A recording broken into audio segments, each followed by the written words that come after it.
Hi guys, and welcome to Lay Gaming Channel. So for today's video ay gagawa ako ng tutorial para sa mga taong gustong matuto ng 3D software o gustong pumasok sa 3D industry.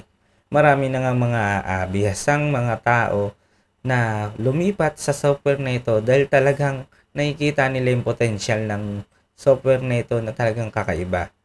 Gaya na lang ng mga galing sa 3ds Max, Maya, ZBrush, AutoCAD, at iba pa. So, bago natin simulan ito, no? Let's do some intro. Let's go. So, andito na nga tayo guys. Punta lang kayo sa web browser nyo kung ano man yung ginagamit nyo. Dito sa akin ay gamit ko yung Chrome. Then, i-type nyo lang dito sa yung blender.org. Yan. Then, ganyan yung logo niya. Yung makikita nyo dyan sa gilid. Then, enter. Then, punta lang kayo dito sa download section. Then, dito makikita nyo, click nyo lang to sa part na ito. Makikita nyo dyan yung iba't ibang installer nya. Sa Windows, yan, sa mga gumagamit ng Windows. Then, sa mga gumagamit ng Mac OS or mga Apple product, no, dito naman. Then, kung Linux, dito naman po sa baba. So, pili lang kayo dyan kung ano yung gusto nyo. So, sa akin, ang dindownload ko dito dahil Windows ang gamit ko. Dito po ako sa taas, Windows Installer.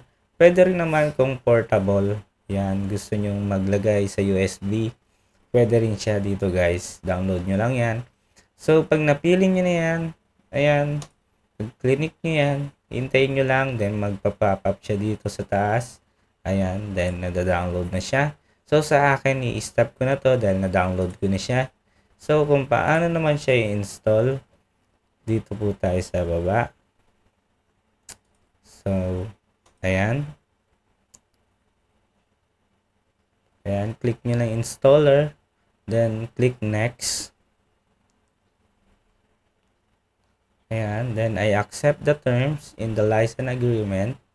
Then, next. Then, pili kayo kung saan nyo gustong ilagay yung installer nyo. So, yan. Next nyo lang kung okay na sa inyo yan. Then, install. Then, antayin nyo lang siya matapos, guys. Ayan. So, pagkatapos nyan, ayan, magpa-pop up yung ano ni Blender. Okay nyo lang. Then, finish. Then, pagka-finish nyo na, ang makikita nyo is eto na siya. Ayan. So, may flash screen si Blender, which is ito. Ito, dito nyo makikita yung version ng Blender na ginagamit nyo o na-download nyo. 3.6.1. Then, dito kapag nagamit nyo na si Blender, dito nyo madaling makikita yung mga previous na ginawa nyo o recent na ginawa nyo.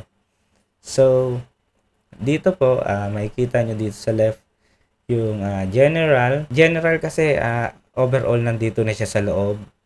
Hindi na kayo pipili-pili pa dyan. So, pwede nyo na siyang gawin dyan sa loob mismo. Pero kung gusto nyo 2D animation lang, dito kayo. Sculpting, then VFX, no? Then video editing, ay pwede nyo na magawa lahat sa software na ito. Kaya sinasabi ko sa inyo kanina, marami kayong pwedeng magawa sa software na ito. So, pagka dating nyo dito sa part na ito, i-click nyo lang yung screen mouse 1. So, ayan. Ilagay ko lang yung screen cast ko guys para kung ano man yung pipindutin kong letter, makikita nyo dito sa lower right. So, una nating makikita ito. Ayan, huwag kayong masyadong ma-overwhelm sa dami ng mga pwedeng mapindot dito sa taas. At gayon na rin dito sa gilid na ito. Kasi, sa basic naman, hindi nyo lahat pa yan magagalaw. So, more often, nandito lang kayo sa side na ito. So, para mabago nyo yung angulo ng netong view nyo, hold nyo lang yung middle button ng mouse nyo. Then, drag nyo lang. Yan, nagpapaning kayo, no? sa screen. Ayan, middle mouse button. Ayan, kung gusto niyo naman ng zoom out, zoom in, zoom out, ayan, scroll nyo lang yung mouse nyo, ganyan lang. Then, kung gusto niyo naman side lang, shift, then, yung middle, yung scroll mouse button nyo lang din. Ayan. Tapos idadrag nyo lang. Ayan. Pwede nyo na siyang ayan, i-side to side yung viewpoint nyo. So, dito makikita natin nasa object mode tayo. Dito sa upper left, dyan, object mode. Dito sa object mode, wala kayong hindi nyo pa pwedeng masyadong i-edit yung object nyo dito. So, ang meron lang dito sa object mode is move. Ayan. Ay select box. Ayan. Hold nyo lang yung mouse 1. Ayan. Select. Box select. Kumbaga sa iba. Then, ito namang cursor. Ito yung nandirito sa ayan. Itong nandirito sa middle. So, pag nilipat nyo yan, click nyo lang kung saan nyo gusto. Ayan. Ito yung kasi, dyan yung magiging parang origin or dyan lalabas yung object na i-create nyo. So, try natin mag-create ng object. Diba kanina nandito sa gitna, nilipat natin dito sa harap. So, pag nag-add ka ng object, example, yung cube, doon na siya mapupunta. So, kapag saan mo man ilagay ito, doon mapupunta yung i-create nyo. Ayan. O, diba? So, pero ang maipapayo ko lang sa inyo, guys, lagi nyo lang ilagay ang cursor na yan dito sa gitna. Kasi, napaka-importante niyan. Kasi, mahirap gumalaw kapag yung object nyo kung saan-saan na. Maganda, dyan nyo siya i-edit sa gitna. Then, kapag tapos na kayo mag-edit, tsaka nyo siya ipupunta sa position na gusto nyo. Ayun lang yung masasuggest ko sa inyo na huwag nyo masyadong pakagalawin yung cursor. Ayan, hindi nyo masyadong kailangan. Then, move. Para magalaw nyo yung object. Delete ko lang to guys. Ayan, dito muna tayo mag-focus sa isa. So, ayan. Click natin. Move tool. Itong pangatlo. Ayan. By the way, itong mga blue axis, then green, then red. Dito nyo makikita kung anong letter siya. So, yung blue axis, Z siya. Z axis yung tawag sa kanya. You can move it up and down. Then, itong green, Y axis, left to right. Then, syempre, yung red X, ayan, back and front. Kasi, ito yung harapan natin. Ayan. So, back and front. Ganyan po yung gamit ni move tool kung saan nyo ipupunta. So, yung rotate, syempre, yan, i-rotate natin. Yung x-axis, naging paano na siya. Paikot na siya ng right and left. Ganun na yung galaw niya this time. Then, yung y-axis, naging front and back naman siya. Front and back. Then, itong z-axis, ayan, middle lang siya. Middle rotate. Ayan. Then, next is scale. Ito yung, yung tool na pwede nyong palakihin yung object na meron kayo. So, example, i-scale natin into z-axis. Papataas siya. Ganyan. Then, kung dito naman sa Y, possible na lumapad yung object na meron ka. Then, dito naman sa X, ayan, mas lalo siyang, palapad naman siya pag ganun.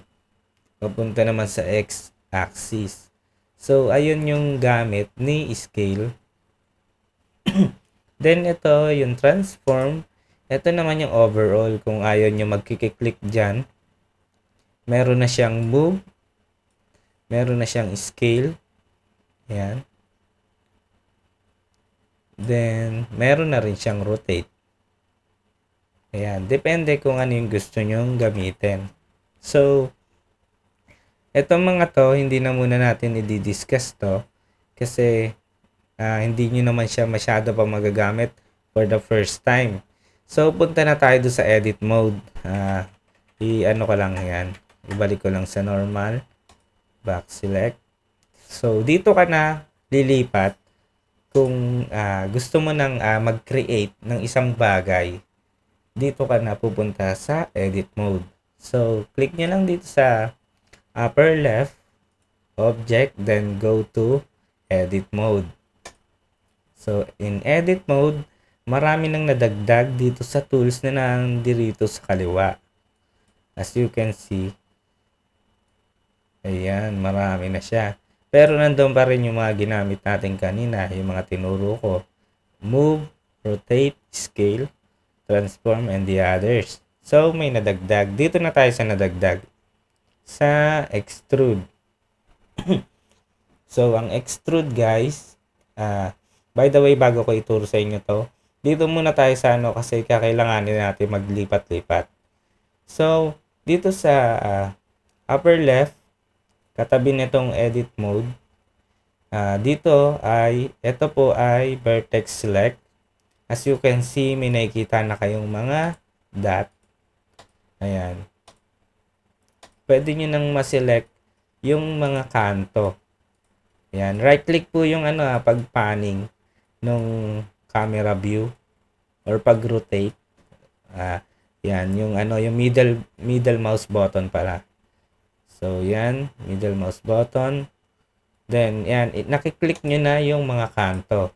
So, kung gusto nyo galawin or i-edit yung mga kanto nung object nyo, just select the vertex. Then, kung naman, edge, yung mga edges, ito. Yan yung pinaka, ayan naman yung select nyo. Kasi may iba-iba silang purpose, guys. So, kailangan nyo palaging maging aware dito sa tatlo na to kasi depende kung ano yung gagalawin nyo or gagamitin nyo dito. So, the first is vertex. The second is edge select. Ayan, yung mga kanto. Ayan. Yung mga pahaba pala. Then, the third one is face select. Ayan. Ayan yung mga malalaking part. Pwede nyo na ma-select yung malalaking part. So, ayan. So, dito tayo sa, para maipaliwanag ko sa inyo yung extrude. Kaya sabi ko sa inyo, ituturo ko muna sa inyo yung tatlo na to. Kasi doon siya mostly nagagamit. So, extrude region, click nyo yan. Then, kung ano yung gusto nyong i-extrude, example, we want this top na i-extend. So, i-drag nyo lang to, hilahin nyo pataas. Ayan. Then, gagawa tayo ng simpleng bahay, no? Sa tutorial na ito, guys, para at least nagagamit na rin natin yung mga tools sa paggawa. So, in-extrude natin, it means ini-extend nyo yung part. Yan, pwede nyo i-click to, then kung gusto nyo dito sa part na to mag-extend, drag nyo lang din. Ayan. Ganyan. Pero dito muna tayo. Ayan. So, ayan yung gamit na extrude. So, ito guys, click ko yung face nito. Mag-i-scale naman tayo. Ayan. Scale natin to into y-axis. So, ayan. Para magmukha siyang bubong. Ayan. So, may mini house na tayo, no, guys? As you can see. So, na-combine natin yung scale, ay extrude, then scale. Ayan. Ganyan siya ginagamit, guys. Yung extrude para ma-extend, scale para mapalaki or mapaliit yung part ng object. So, next, itong inset faces. So, gagamitin natin to para panggawa naman ng So, middle mouse guys yung pag-rotate sa object. Kasi kailangan nakikita nyo rin siya kasi 360 naman to. So, gamitin nyo ng maigi yung 360 view para makita yung mga bagay na gusto nyo. So, naka face selection pa rin tayo dito sa top. I-click natin to. Then, dito sa likod, shift nyo lang, di ba? Na-click nyo na to. Then, mag-pan kayo dito sa likod. Shift nyo, pindutin yung shift. Then, mouse button, mouse pan uli. Then, yan, ano na natin to. I-drag lang natin tong circle. Drag natin. Ayan. So, ayan. Then, i-combine natin guys ngayon yung extrude naman. So, na-inset. Yung inset, gumagawa ka ng another detail doon sa object mo. So, gagaya nung sa extrude, ina-extend mo. Then, sa inset, gumagawa ka ng panibagong face or details sa object mo. So, ayan. Kagaya nito, nakagawa tayo ng panibagong triangle na maliit inside of this triangle also. So, ayan. Extrude naman natin siya, guys. Dito sa part na to, guys, ay hindi natin magagamit yung extrude basta-basta. Kasi kagaya niyan, napupunta lang siya kasi na-extend mo siya. Kaso, magkasabay pala siya. So, ang gagawin natin, i-click na natin siya individually. So, ganyan. Kasi hindi natin siya pwede pagsabayin.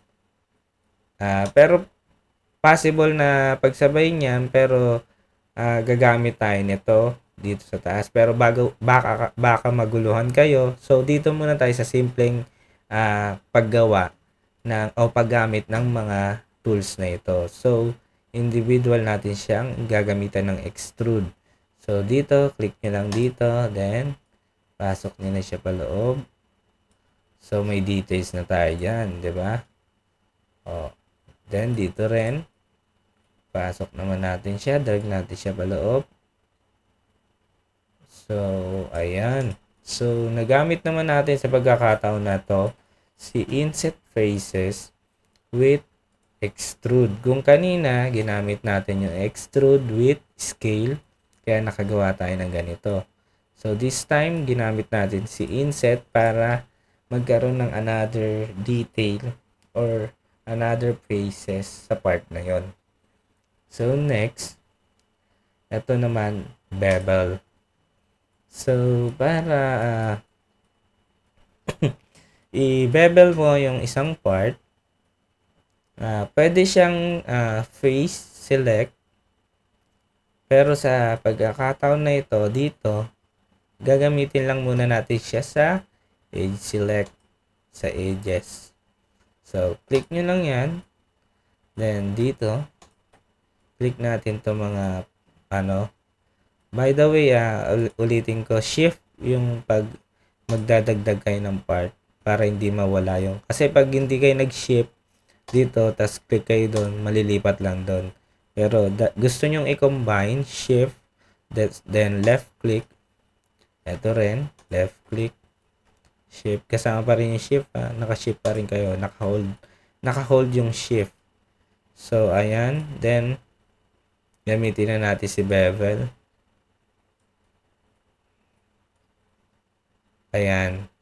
Ayan yung nagagawa ng bevel. Inaano niya yung part. Ayan. Nilalagyan niya ng kanto. Then, dito makikita nyo may lumabas na option sa lower left. Ayan. Click nyo lang yan. Para maging smooth yung ginawa nating kanto. Dagdag tayo na segment. Ayan.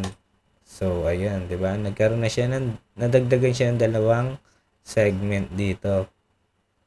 So, para smooth. Ganyan. So, ayan na yung kakalabasan ng bahay natin. Then, next. Ayan po yung gamit ng bevel, guys, Kung gusto nyong maging smooth, hindi sobrang kanto yung part. gagamitan nyo siya ng bevel. So, binibevel niya yung pinakakanto. So, para hindi siya ganun ka, ano. Kasi wala naman perfect na mga kanto kagaya nito, no. Lahat yan meron yung mga bevel sa totoong buhay. So, ayan. So, dun ginagamit yung bevel guys. Dito naman, loop cut. Ayan, pandagdag ng detail. Ayan. Or gusto nyo dito magdagdag. So, gagawa tayo ng pinto. So, dito tayo maglalagay sa part na to. Ayan, mouse 1 nyo lang. Ay, left click nyo lang dyan. Ay, wait lang guys. I-hold nyo pala yung left click. Ayan, para madadrag nyo siya in a part na sakto na para sa inyo. So, ganito kalaki yung pinto. Then, next sa kabila naman, hold nyo lang ulit yung left mouse or left click. Ayan. Then, gagawa tayo dito sa pagitna naman. So, ang pintuan, kunwari, ganito kalaas. Ayan. So, meron na tayong another faces dito sa mga part na to. So, gagawin naman natin, i-extrude ulit natin. Or kung gusto nyong i-inset muna para gumawa ng another so, don't forget guys, this part now. Ayan, kagaya nyan. Hindi niya siya may extrude na maayos kasi nandito tayo sa edge select. So, lipat natin ng face select. Then, ayan. Then, inset muna natin para magkaroon tayo ng another face. Ayan. So, ganyan lang. Then, extrude naman natin siya paloob para magkaroon tayo ng kunwaring pinto. So, ayan guys. Unti-unti na natin nabubuo yung mini house. So, dito guys, na turo ko sa inyo yung loop cut paggamit sa kanya. Ayan, ganyan-ganyan lang. Itatapat nyo lang siya kung saan part. Then, kung gusto nyo na dyan, tas gusto nyo pa siyang ilipat-lipat, hold nyo lang yung mouse 1 or left click. Ayan. Gawa rin tayo dito ng bintana, guys. Then, another loop cut. Left click, hold left click. Then dito. Ayan. Then, dito rin sa baba. So, ito na yung magiging bintana natin, guys. So, hold natin ulit yung extrude dito. Balik tayo sa face. Naka-edge select ulit tayo. Face select. Then, mouse 1. Then, shift. Then, mouse 1 ulit. Ayan. So, extrude natin siya paloob. Ayan. So, may bintana na tayo dito sa part. Ay, wait lang guys. Gamitan muna natin ng inset to. Para mas mukhang maganda. Inset muna natin. Ayan. By the way, para ma-undo nyo yung ginawa nyo pala. Control Z. Ayan. Ayan. Control Z. Ganon yung pag-undo. Then, pag redo, Control Shift Z. Ayan. Control Z. Dito sa lower right. Makikita nyo yung ginamit kong yung pinindot ko. Control Shift C, redo. Diba? So, yan. Balik na tayo dito. Inset faces. Ayan. Para magmukha siyang bintana. Then, combine natin yung extrude. So, ayan. May bintana na tayo.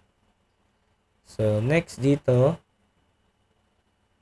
gawa tayo uli ng another loop cut para meron din sa bandang kaliwa. Ayan, left click, then hold, drag. Ayan, then dito naman, hold nyo lang uli, left click, hold, then drag. Then yan. So, gawa uli tayo ng inset, mouse up, dito. Lagi nag-change siya. Nag-automatic change na pala siya dito sa version na ito, guys. Doon kasi sa dati, i-click mo pa siya manually. But this time, nag-automatic na siya mag-change into edge select kapag gumagamit ka ng loop cut. So, again, punta kayo dito sa taas.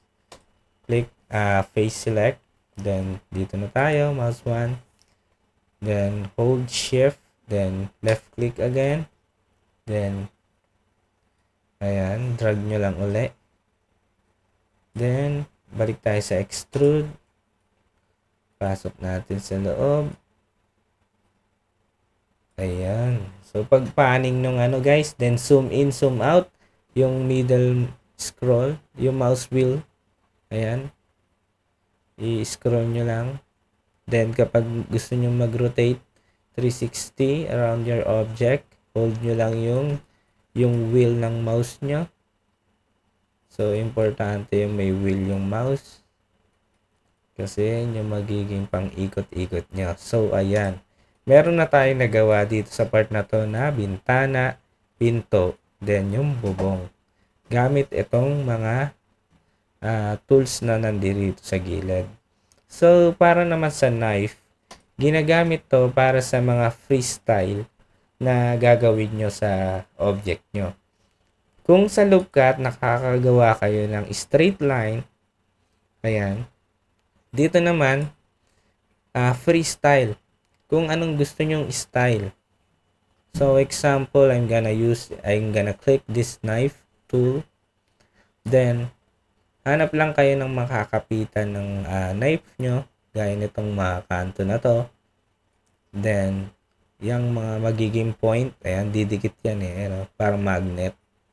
Kasi kailangan niya na makakapitan. So, example, we're gonna use this. Ayan, pagka-click nyo dyan, wala na kayong, wag nyo nang diinan. Kasi pag, itatapat nyo lang siya doon. Then, click again. Then, dito. Then, click again. Mouse, left click. Then, dito. Sa kabila, left click again. Then, pag satisfy na kayo sa ginawa nyong cut, enter. Press enter. So, yan. Nakagawa na kayo ng freestyle na loop cut. So, ang gagawin naman natin, guys, sa part na yan is i-inset faces uli natin. So, click nyo lang yan. Mouse 1. Left click. Then, shift. Then, left click. Then, shift. Shift na pala. Shift, left click. Shift, left click. So, ayan. So, i-inset natin yan. Paliliitin natin onte. Ayan. Then, extrude. Palabas naman. Ito yung magiging bubong ng natin pinto. So, ayan. Laki-laki natin para social. Shala. O, diba? So, ayan. Meron na tayong bubong para dyan. So, ayun yung gamit ng knife tool. Gusto nyo may style yung loop cut. Or may gusto kayong design. Diba? Example, gagawa kay star. So, kailangan pakapitin nyo dyan. Ganon-ganon. Sa mga kanto. Sa mga cuts. So, etong poly build, mas madali ko siya may papaliwanag dito sa inyo. Sa another So, hide ko lang tong cube. Bumalik ako sa object mode para makagawa ng another. Ayan. So, create lang tayo ng another object para, ayan. Then, balik ako sa edit mode. So, yung poly build, ayan, as you can see, nag-highlight yung mga kanto na to. Ayan. So, ibig sabihin yan, pag ni-left click nyo yan, pwede kayong makagawa ng another part. Parang extrude lang din siya. Pero na pinaka-easy way. Ayan. Parang extrude din yung niya. Then, pwede rin yung i-move. Ayan. Ganyan yung mga pwede nyo magawa. Pwede nyo i-move lang yung mga vertex niya. or kung mag-a-add kayo, kailangan nag-highlights yung edges ng object. So, ganyan yung poly build, guys. So, delete ko lang to. Then, sa ano na tayo? So, sa spin tool naman, mas madali siya ipaliwanag dito sa create tayo ng another cube. Or pwede rin naman yung ginawa nating eto bahay. Example, ayan. Select ko siya lahat. Ang pag-select ng lahat, just press A. Ayan, sa keyboard, press A nyo lang. Then, maseselect na niya lahat ng part. So, i-move lang natin to, move tool. Ayan, move natin dito sa x-axis. Then, i-center natin tong cursor natin. Pinindit ko yung Shift S para mapunta siya dun sa sa gitna, sa pinakagitna. So, ayan guys. Gagamitin natin yung spin tool.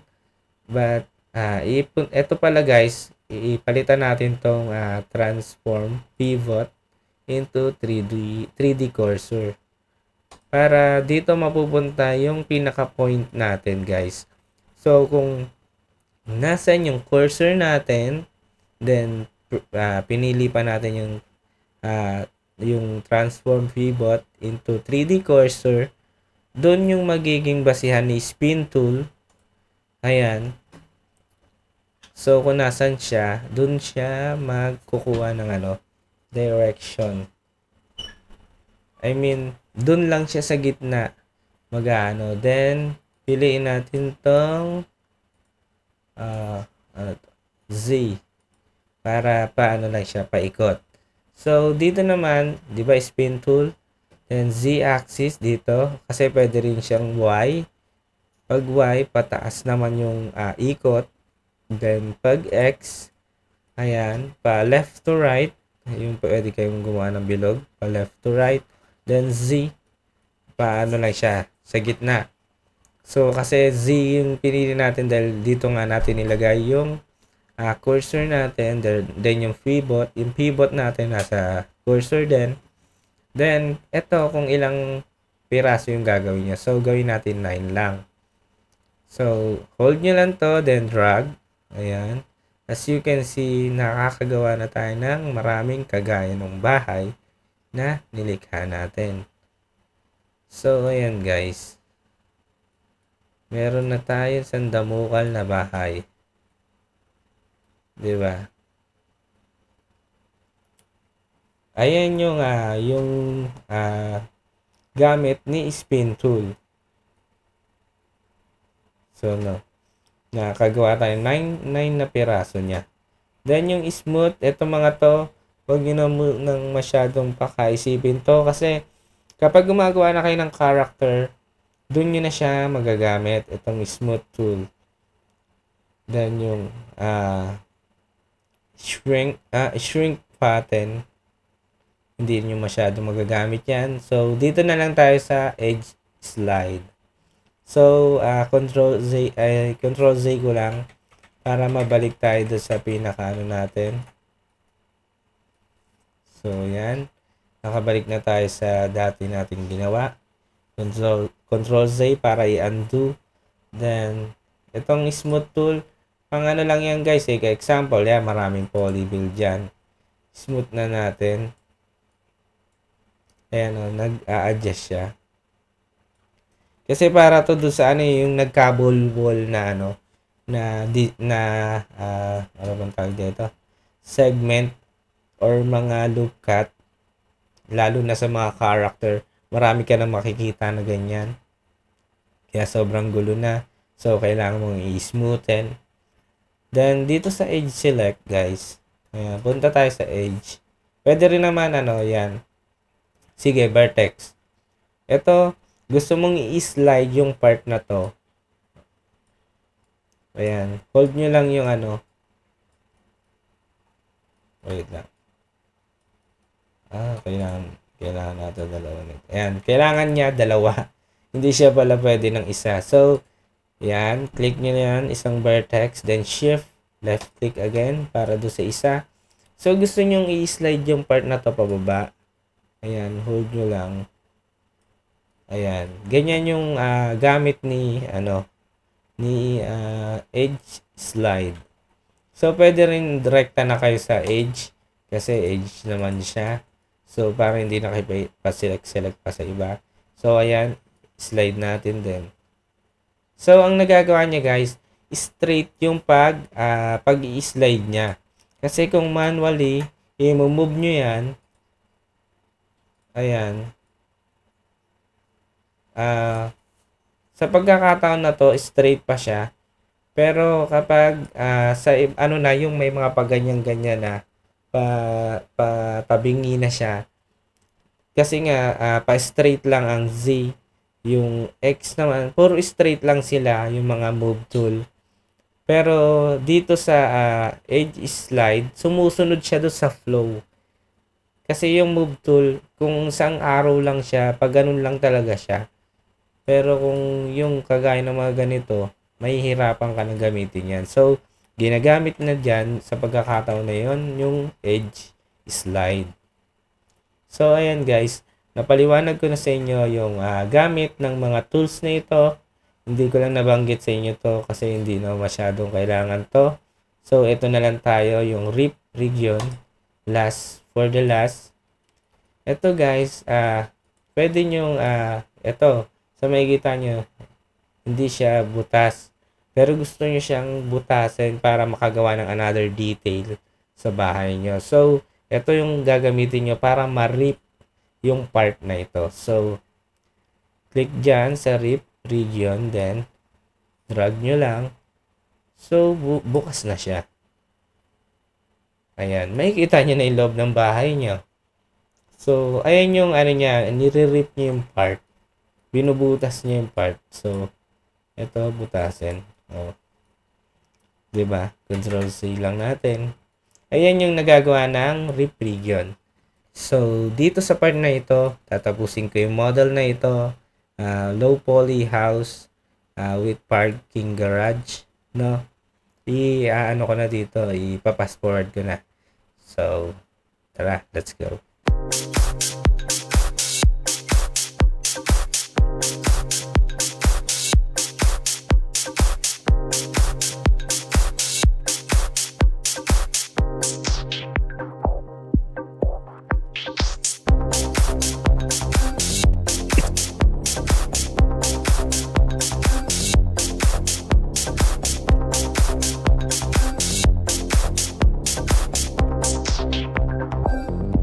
So, ayan guys, ayan, natapos ko na yung simpleng bahay na ginagawa natin sa kanina.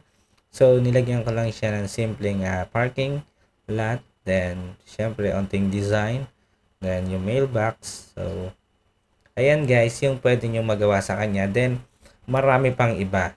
So, ayan pa lang yung napakasimpleng ginawa natin dito sa 3D software na ito. So, yun nga guys, hanggang dito na lang yung video natin na ito. I hope na marami kayong natutunan sa mga simpleng ginamit natin na tools dito ngayon. So, sa nakita nyo naman sa paglikha ako ng ibang mga part ng low poly house natin na ito, gumamit ako ng ilan sa mga modifier na ituturo ko sa next video natin. So, ituturo ko sa inyo kung paano gamitin yan. Kasi mas mapapabilis, as you can see, mas mabilis ko siyang nagawa. Especially doon sa paulit-ulit na part ng isang object na ginagawa mo. So muli, maraming salamat sa panonood ng video na ito. I hope marami kayong natutunan. Then, please don't forget to like and subscribe into my channel. And kita-kits ulit tayo sa susunod na video. Salamat and God bless. Bye!